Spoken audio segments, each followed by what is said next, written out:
And welcome back, everyone. A happy Saturday morning. Hey, we've got an inventor in studio. It's not every day I get a chance to hang out with an inventor. Welcome, Jim. Jim Dress. Where are you from, Jim, originally? I'm right from, originally grew up in Beardsley, Okay. but Alexandria is my home for Yeah, a lot of absolutely. years. Well, we were talking before we went on. Actually, I know the Echo Press recently did an article on this contraption.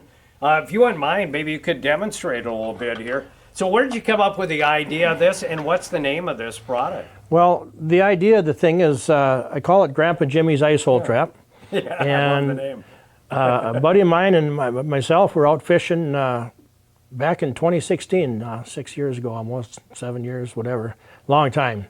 And he had 5 crappies get back down the hole. And I says, gosh, that's a meal.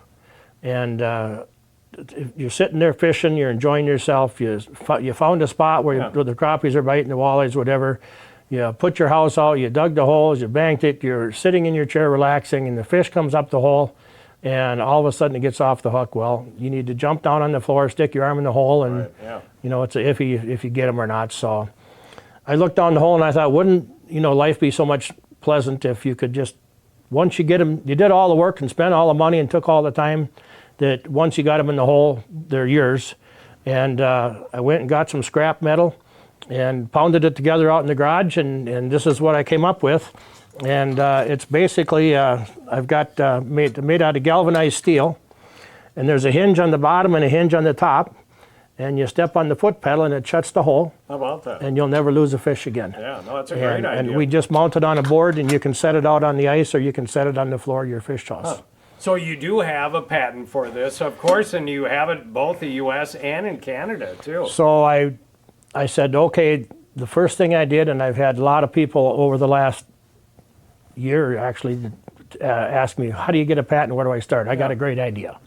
So the first thing I did is I got on the website for the U.S. Patent Office, and I did a patent search myself. You don't need to pay for an attorney or something. You can do that yourself. To see if anyone has come up with anything similar to yours. See if there's something out there. Okay. Finding nothing, I said, okay, I needed to get a hold of a patent attorney to file the paperwork and stuff, a lot of legal stuff that's probably above my head, and a lot of legal jargon that you need. So you need a patent attorney to put the stuff together to present it. But you cannot patent an idea, so I had to make a prototype that actually worked. So I redid that about 5 or 6 times. Move this hinge here, move this hole here. So once I got the prototype, then I went to the patent attorney and filed the patent in basically February of 2017. And is it pretty spendy if people are listening with that attorney? We know attorneys aren't cheap. Is It's spendy, but it's worth it. Depends on what you think your invention is going to be worth. 3, 4, 5,000 maybe initially, and if it goes through right away, then that's pretty cheap. And do you sometimes have to kind of still fight for it, maybe? Or well, what happened is it takes about 18 months or maybe almost 2 years to get the initial patent approved. Okay. Well, I was thinking this is a slam dunk because I've never seen it. I've been ice fishing for 60 years. Nobody's ever heard of it. So after about 18 months, I get a letter in the mail from the U.S. Patent Office, and I was denied. They found something about 40 years ago that resembled it. Okay. And the Patent Office it's called prior art. And it's something that's in the archives that kind of resembles what you got. So they said, no, we're not going to give it to you. So I appealed it because it works different than mine. It didn't save the fish like mine did. So I appealed it, reapplied, more paperwork, more patent attorney money, and applied the second time. Another 8, 9, 10 months later, I got turned down again. And they said they found something else that you basically jab down the hole and you can grab that fish.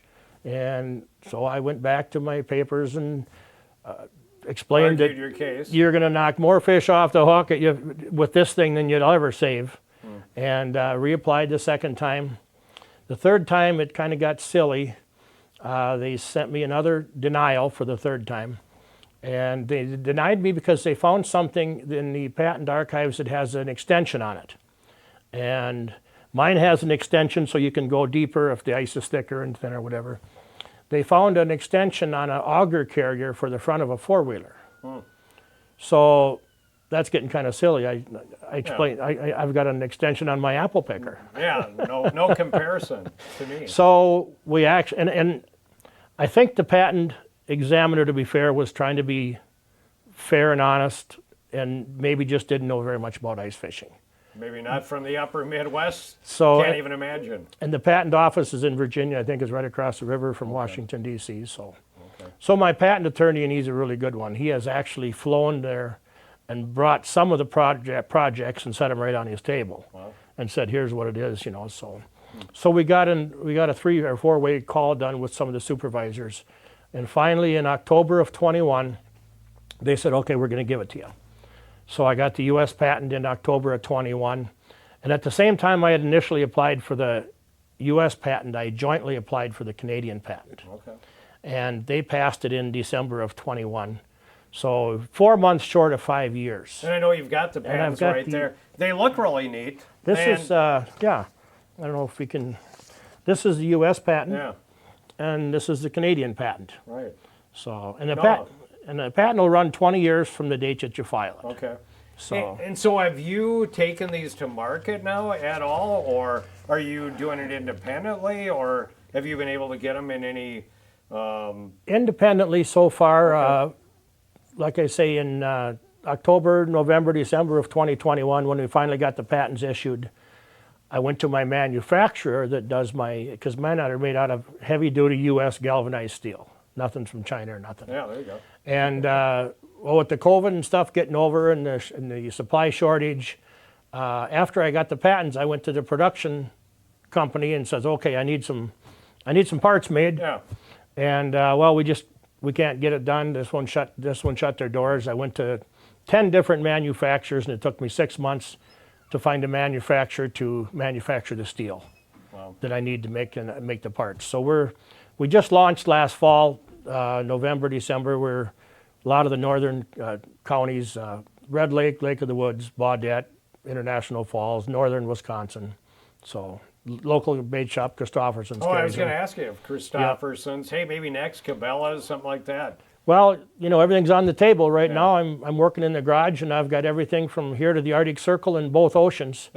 And there's ice fishing in all or part of 40 states. Yeah, how about So that? If people have questions on your product, do you have a website or anything set up? Or grandpajimmy.com. all right, easy to remember. Yep, they can go there and find out. And if they have any questions on the patent or how to get it or whatever, send me a message. I'll sure try to help them out. I love creative people, innovative people. Way to go, Jim.